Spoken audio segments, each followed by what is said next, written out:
Hey guys, welcome back to my channel. So this video is going to be my March wrap-up. I've read 4 books this month, and all these books I had mentioned before in either in my vlog or my book haul video. So hopefully this isn't too repetitive or boring, but I'm still excited to share my thoughts with you. So with that, I'll go ahead and get started. The first book that I read this month is The Queen of Blood. This is the first book in the Queens of Renthia series, and this is written by Sarah Beth Durst. This book is considered an adult fantasy, which is amazing. I've been looking to read more adult fantasy, and I was very excited to find this. If you don't know what this book is about, we are set in the world of Renthia, specifically Arete. I think that's how you say it. We're just gonna roll with it. In Arete, we have people that live in these villages that are built in giant trees. And we have forest spirits. These spirits include earth spirits, tree spirits, fire spirits, air spirits, and water spirits. These spirits are what keep the forest thriving. They also do not like humans. They want to kill and harm them. That is their instinct. The Queen of Arete is the only one powerful enough to control these spirits and to keep them from harming humans. However, we still have occasional spirits that like to cause chaos. Our main character is Delena. She has an affinity to control these spirits and goes to an academy to study with other girls. Then they go through rigorous studies and training. Each girl hopes to one day become heir and maybe one day become queen. So that is Delena's hope as well. That is her goal. She's very driven. However, she is definitely overlooked. She is looked down upon at times, and she is definitely the weakest among the other girls at the academy. You see her struggle a lot. You see her doubt herself, and she's definitely someone that you can relate to. She does also form strong friendships in the book as well, and I'm all for strong friendships. I just think they're very heartwarming. They're also very morally great characters. There is suffering, there's death, there's tragic backstories, and there's some romance in this book, but the romance doesn't overpower the book in any way. So I feel like this book has a little bit of everything. I really enjoyed it. My emotions were all over the place. I was happy, I was sad, I was frustrated, and this book had a very bittersweet ending.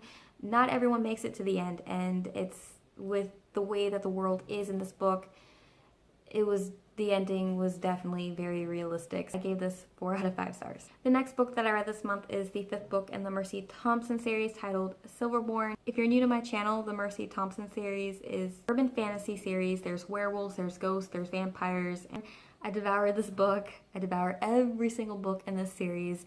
I'm officially halfway through, and I'm really sad because I have no idea when the next book is going to come out. So I don't want to finish it because I want there to be more books. I love this series so much. There's constant character growth. The romance is amazing. The plot is amazing and exciting and thrilling. It's just so good. I gave this book 5 out of 5 stars, and I really cannot wait to get to the next one because I know it's going to be good. I mean, the series just gets better and better. The next book that I read this month is The Keeper of the Watch, written by Kristen L. Jackson. This was actually loaned to me by my friend Alyssa. She's actually friends with the author, and she really liked it, and so she recommended it to me. This book, you follow our main character. His name is Chase. He's an 18-year-old boy who inherits this watch that he later finds out can enable him to travel to different dimensions. So that is basically what this book is about. It's very short. It's only 200 or so pages, and the chapters are extremely short. Like, most of these chapters are really 1 to 3 pages long. I think maybe the longest chapter was 5 pages. I really didn't enjoy this book that much. It fell short for me. The dialogue between Chase and Alex, who's the other main character and also the love interest, it was just very cringy. Whenever Alex doesn't get her way, I feel like she responds by throwing a tantrum.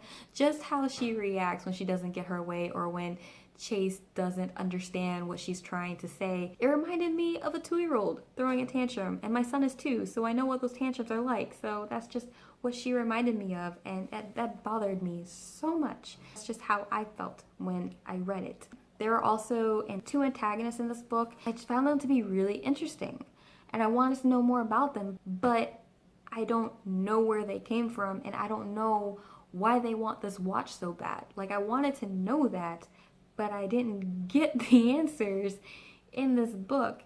With the dimension travel, only see our main characters travel to one. I think they could have traveled to maybe more than one dimension in this book. I mean, that's what I would have liked. I gave this book 3 stars. It's not as bad as The Queen of the Tearling. It was interesting and entertaining at times, but it was a no-go. The final book that I read this month is The Reluctant Queen. This is the sequel to The Queen of Blood. This book was also really good.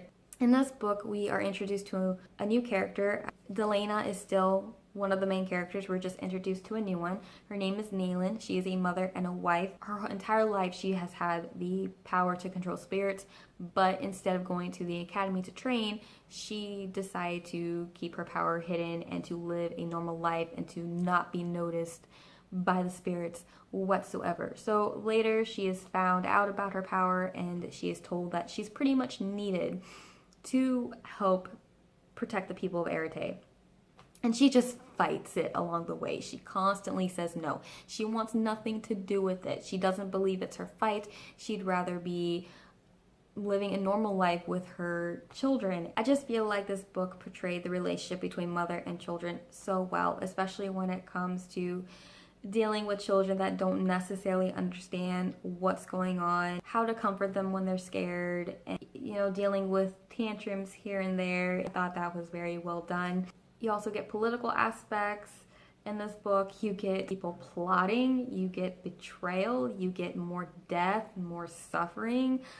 Oh, there's a lot more death in this book. It was horrible, and the betrayal caught me off guard. I'm not gonna lie. I know a lot of things in every book that I read catches me off guard, but I was not expecting that to happen. I was so upset with the betrayal that I wanted to throw this book across the room, and I wanted to scream, but I wasn't going to do that because my kids were sleeping. I was so angry, but it was so good. This book was so good, and I felt for all of these characters whenever they went through something horrible, and I was rooting for a lot of these characters as well. This was just a really, really good book, and the 3rd book comes out this year, within the next couple months. It's titled The Sorrowful Queen. I read the blurb to that, and I'm gonna hold off on that book. Honestly, my heart is still recovering with what happened here, and I just don't know if I could take the 3rd book right now. It's going to put me in emotional turmoil. I can see it. I can already see it. Something bad is going to happen, and I'm probably not going to recover from it. In the end, I gave this book 4 out of 5 stars. I am going to continue on with the series, but like I said, I'm going to hold off on that 3rd book for a while because I need to recover. My heart is still aching, to be honest. Right, so that is it for this video. I really, really hope that my thoughts came across clearly. I'm gonna be honest with you guys, this was like my 4th or 5th time trying to film this, and I just had a really hard time trying to get my thoughts together because I do not want to, just talk about the summaries of the book, which I don't think I did. I really just kind of summarized the blurbs of the books, but I really hope that some of my thoughts were able to come through. I've just been having a rough time this week when it comes to filming. I don't know why. I mentioned on Twitter that I had like a filmer's block, and it was very frustrating. I really hope that you guys enjoyed this video and that my thoughts were concise somewhat. They're as concise as they're going to be. You guys should let me know if you've read any of these books or what books you're currently reading right now. I know that it is not the end of March yet, but I'm currently reading the Name of the Wind because Thomas told me to not continue the Mercy Thompson series right now and to read this book ASAP. He's already on the 2nd book. That 2nd book is like 1,000 pages long, and he's already halfway into it, and it's only been 2 days. I just know that the Name of the Wind is going to take me some time to get through. I think it's one of those books that I have to read more slowly in order to really grasp what's going on, but so far it is really good. I'm really liking it, and yeah, I can't wait to talk about that one when I'm done. Yeah, that's all I have for you guys. Thank you so much for watching. I hope you're having a great day, and hopefully I'll see you again in my next video. Bye, guys.